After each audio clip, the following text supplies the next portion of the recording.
Excellent fight.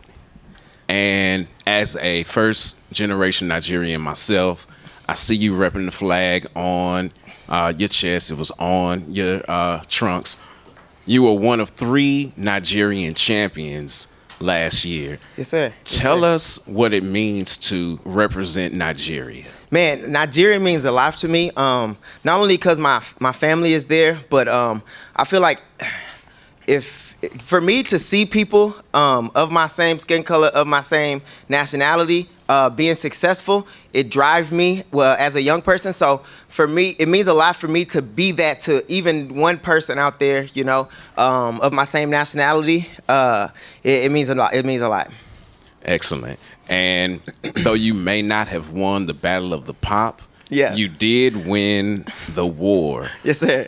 Tell us how that felt to get the scorecards, especially with how close the fight was. It just feels good, I put in a lot of work, and I feel like I was able to weather a storm early, and not only do I can beat him, outside of his hometown, I can beat him in the place where he claims to be, a hometown boy. So that just speaks to my skill level compared to his skill level. I'm levels above him, and I'm relishing in that fact, especially because I don't like him. So I'm enjoying that. Thank you. What's up, Raufeon? What's up, bro? Congrats, man. Thank you. How much more did this fight mean to you just because of the animosity, the whole story of this fight? How much more did that add to the picture for you?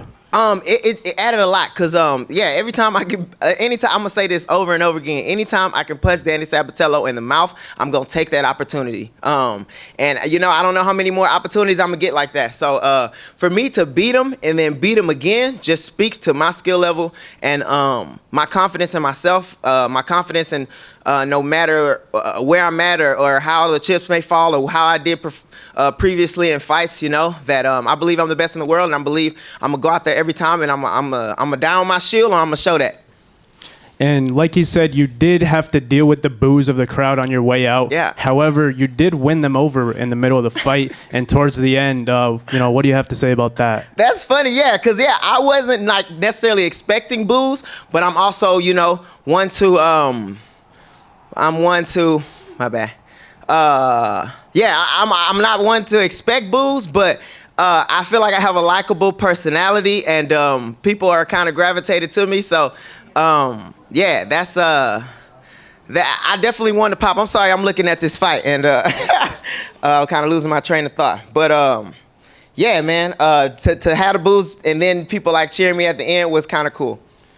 Speaking of this screen over here, you did indeed just watch Patchy Mix beat Sergio Pettis in the second round by submission. Let's talk about that for a minute. What a performance, and what do you have to say about that, Raufeon? Man. Congratulations, Patchy. I've made it clear that I would like that rematch with Patchy. I know that I can perform better, and I know that I can prepare better. I made some changes in my camp, no fault of anybody's, but I know that I can have a better performance. I fight him again, and even me and Patchy talked about it. Like we have to do it again. So I'm just looking at that fight, imagining, I want to get that win over Patchy, not only for the public eyes, but for myself. I want to have that fight again. So congratulations, Patchy. I'm heartfelt for my boy Sergio. He's a true champion. I want that fight again. It kind of makes me mad seeing him there, but he deserves it. He did everything he was supposed to do. I would like the chance to face him again. Hey, Raufeon, what an incredible fight and incredible performance. Just want to say that was an amazing fight to watch. Thank you. So there was a little bit of respect there in the cage between you and Sabatello. I wanted to ask you about that. If you got kids or you got like people, you keep whooping your kid ass and the kid keep coming back, you can't help but like, man, my little kid got a little spunk to him. It just won't go away, So I think eventually it's just inevitable that I'm going to respect that ugly guy. But I don't like him still, but he was able to last six rounds or 8 rounds with me. So it hurts coming out of my mouth saying I respect. It like hurts me to my core saying that, but I can't help but to. So you talked before this fight about how your diet was having a negative impact in your past couple of fights. Yeah. Did you notice a difference when you were in there performing? So this, I'm not gonna lie to y'all. This has been the best pre-fight cut that I've had in probably a year, and I think it's directly correlated to how I was preparing. And it was no fault to anybody but myself. I was literally, they was giving me 4 meals to eat, and I would only eat 3 every day. And so I was supposed to eat like 200, 400 calories. I was only eating like 15 and 2,000 or whatever. So, and I was thinking that it was just because I was getting old. I thought like, man, I'm fucking getting up there in age now. Training is getting hard for me. You know, cutting weight is getting hard for me. But it was literally because I wasn't eating enough food. So I am, and that's another reason why I would love this rematch, because I gave Sabatello his rematch, and I knew I would come out and have a better performance against him. I think I'm gonna go out and have a better performance against Patchy if I eat all my calories. So do you feel like you're kind of just back to your old self, or do you feel like you've actually improved as a fighter? Yeah, no, I feel like one and the same. You know, I feel like I'm back to my old self, but with new knowledge. So I'm technically better. But yeah, definitely like fight. This was an amazing fight week, amazing fight day. I'm telling you, like these last 2 camps, I was cramping. During working out, I couldn't stop cramping before I would start my weight cut. And I was like, what the hell is going on, you know? But dumb me, you know, I just didn't read the directions on what I was supposed to be eating. And, you know, but I know that, and that's something tangible I can fix. And I'll do better for the next time, and I'll just keep that going, you know, going forward. Happy to hear it. Thanks. Raufeon, congrats. I know a lot has been made of you and Danny. Just curious, and you've given him your respect, but... Yeah, I gave him all my respect. Let me take that back. If I see Danny out and I'm gonna talk shit. I'm gonna say, I beat you. You can't beat me, nana boo boo. If you got something to say, we can fight about it. But as far as his skill set, he's able to hang on. And today he fought a little more. You know, I felt the bitch in him still, but he fought a little more. So it's hard, man. It's hard to say I respect him, but whatever beneath that, you know, I got something for him. He got a little spunk. He got a little something in him. He like halfway from Chicago, maybe.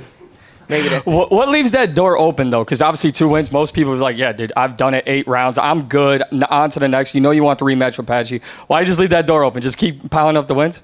I mean, if I talk shit and you still got something to say, I'm gon' I don't really care. I mean, yeah, like it really don't do me no good to punch Danny, but the satisfaction of watching him bleed or watching him when I dropped him, bro, that's like the best Christmas present ever, bro. You know what I'm saying? Like watching the panic in his eyes and blood drip down his face, that's like that Christmas came early this year, you know? So no matter how many times I beat him up, if he got something to say, I'll beat him up again. What was it like having the crowd turn against him? The crowd, man, that was different. I think that was my first time ever getting booed. So it was different, but I still felt, you know, I felt energy. You know, I felt energy like, oh man, people want to see this. People want to see me lose, you know. So I wasn't like sad about it. I was like, okay, yeah, let's go. Let's see what y'all got to say after the fight. And in my head, I was like, hey, can't none of these people save you because I'm about to put the hands on you. So, you know, they can boo, but we're going to see what they're going to be saying after. Last one for me. You've obviously done great things under the Bellator promotion. We all hear the rumors. What has this promotion meant to your career, your legacy, and how do you attach them to yourself? Man, I want to say this inside the cage, but I didn't get a chance to. I want to thank everybody on the Bellator platform, from all you guys, like from the bottom of my heart, for giving me a platform to shine. I feel like y'all gave me a platform when nobody else gave me a platform. Bellator, from the staff, from the people in the back, from the people that coordinate travel, Michael Johnson, Kerry, Scott Coker, even like from the people who give the badges, like everybody. I want to thank everybody because this promotion has been nothing but great for me. And going forward, I don't know where everything's gonna lie, but I want to thank Bellator from the bottom of my heart, like everybody in Bellator, for the platform that they were able to give me, for the platform they were able to give so many fighters. And I hope to God that Bellator stays around, because I know everybody loves Bellator. Everybody that I know loves Bellator. We had a great crowd here, so.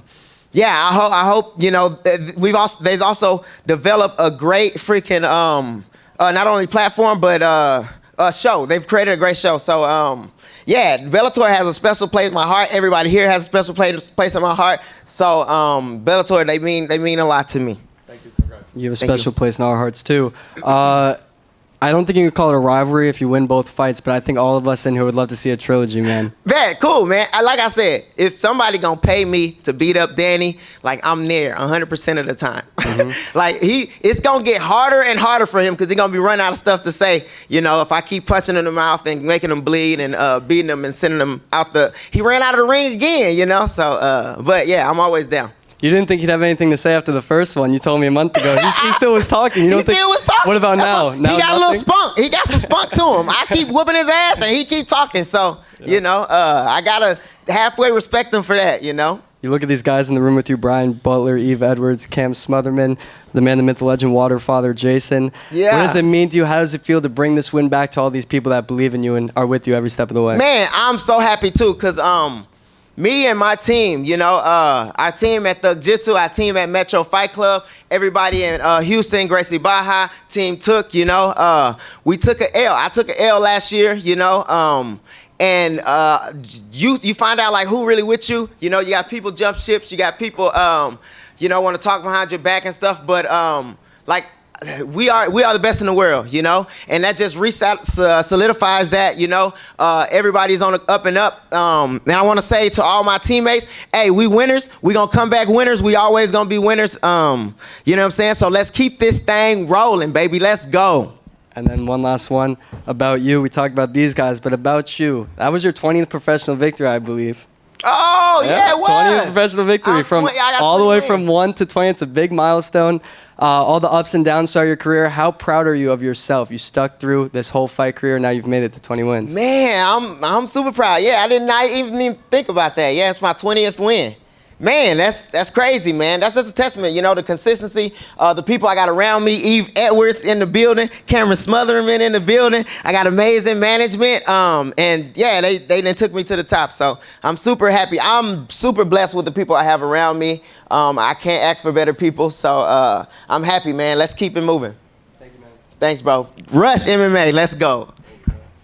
Congrats on the win, Raufeon. Thank you. Just curious because you've obviously done tremendous things in Bellator, title accolades, etc. Is this win especially important considering the, I guess, personal nature of the rivalry? Yeah, anytime Danny is there and I get to hit him and get a win over him is a good day. So, yeah, I think that personal rivalry, and I needed somebody like that. I need somebody, you know, that's going to talk smack back and kind of like challenge me, you know, and he fought an amazing fight. I ain't going to lie. So yeah, it definitely means more because y'all don't understand. This don't stop now. Like I'm gonna probably DM probably about 2 of his coaches. I'm gonna probably DM back and forth talking shit. Then he got probably like 4 of his homies that DM me talking shit. So I'm gonna be talking shit for about a week, you know. So it's fun times, some fun times. I was going to say you likened him to your kid a couple of times. I was going to say, was Clarence Bubba not allowed to watch this fight because of the foul language? Yeah, no, Clarence, they can't stay nowhere near this fight. This fight is, they in the hotel room somewhere. I'm going to probably put this fight, I'm going to try to keep this fight away from them as long as I can because I said a lot of bad words and Clarence already got in trouble for saying bad words, so I got to keep it away from him. And I guess just a last one for me because, I mean, it seems like where you're at in the rankings hierarchy and everything and just like with Patchy Mix and everything, I mean, that rematch would seem like it would make a great deal of sense, but just considering the uncertainty of the promotion, is there a level of frustration in that regard or is it just kind of focus on what's within your control, I guess? Yeah, for me, I'm just focusing on what I can control, you know. I'm going to take whatever opportunities are afforded to me. I'm going to just put out there, you know, what I would like, you know, kind of where I would like to be. But yeah, I'm always taking whoever they put in front of me. As far as the Bellator's projection, I don't know nothing, so it's no use in me kind of worrying about that. You know, I'll let the higher ups. That's kind of above my pay grade. I'm gonna focus on what I can focus on, and that's getting better. Cause if I do get to fight Patchy again, I gotta come with it. I gotta be ready to take him out. So yeah, I'm just focus on that. Thanks, bro. Just one quick one for me. It seems like all the... My guy. Absolutely. it seems like all the interactions that you and I have had this week and all of the interactions that you've had with the media, this is the most relaxed I've ever seen you. Would you agree with that assessment? And how does it feel to just simply shut a guy up that you probably just been waiting and chomping at the bit to beat? And then honestly, it was probably one of the best fights I've seen of your career, so you should be very proud. Thank you. Yeah, you know what? Danny said that a lot. He always says like, man, you're nervous. But I feel like I get excited. I get so excited when I get to fight him, you know? So I am. I feel like, you know, I can't stand still. And but yeah, I label it as excitement. You know, now that I beat him, you know, the excitement isn't there. Maybe I'll see him outside or something. But yeah, man, I'm calm. I'm calmer now, you know, just because I got the job done. I did everything I was supposed to do, and I'm happy. You know, I'm gonna go and enjoy this win. I'm gonna go talk some shit in my DMs, and you know, have a good time. Have a good night. For sure. Congratulations again. Thank you, my guy. Super. Let's go. Let's go get drunk. Time.